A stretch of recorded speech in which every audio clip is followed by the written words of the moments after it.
kung sino ba ang nasa tama at sino naman ang nasa palig ng mali.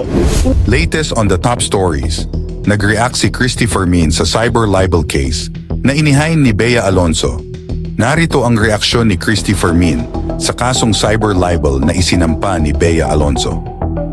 Sa pinakabagong episode ng Christy Ferminute noong Biyernes, Mayo 3, nagbigay ng pahayag si Christy hinggil sa mga kasong cyber libel na isinampa laban sa kanya ni Bea noong Huwebes, Mayo 2. Ayon sa kanya, sino man ay may karapatang magsampa ng kaso, lalo na ang isang tao.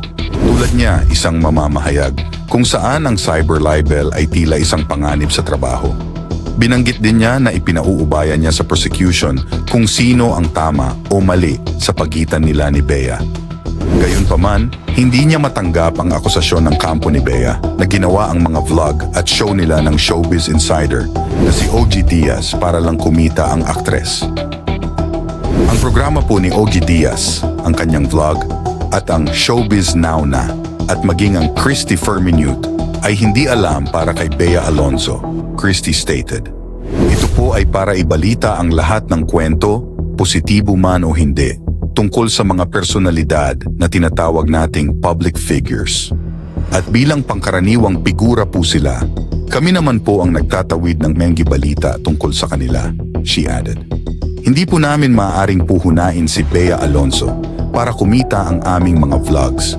Malipyon, lahat ng mga kwento ay inilalatag po namin at depende na lang po yan sa pagtanggap ng mga personalidad na aming tinatalakay. He further noted. Nauna rito, nagsampa si Bea Alonzo ng 3 magkahiwalay na kasong kriminal para sa cyber libel sa Quezon City Prosecutor's Office laban sa mga showbiz columnists at online hosts na sina Christy Fermin at OG Diaz, kasama ang kanilang mga co-host sa kani-kanilang online programs. Isinama din ng kapuso actress sa kanyang reklamo ang isang online basher na nagpanggap na malapit sa kanya.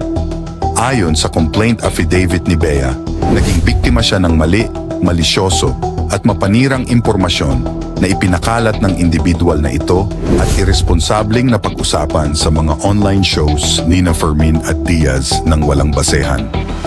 Panig namin ni Bea Alonzo ang nagkasala. Nasa husgado na po yan, hindi po para sa atin. Hindi lamang po namin matatanggap ni OG Diaz yung kanyang kampo sa pagsasabi na ang amin daw pong vlogs ay ginagawa para lamang magkaroon ng mataas na views at pagkakitaan si Bea Alonzo.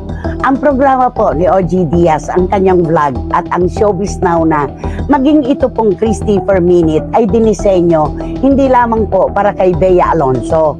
Ito po ay para ibalita ang lahat ng kwento, positibo man o hindi, tungkol sa mga personalidad na tinatawag po nating public figures.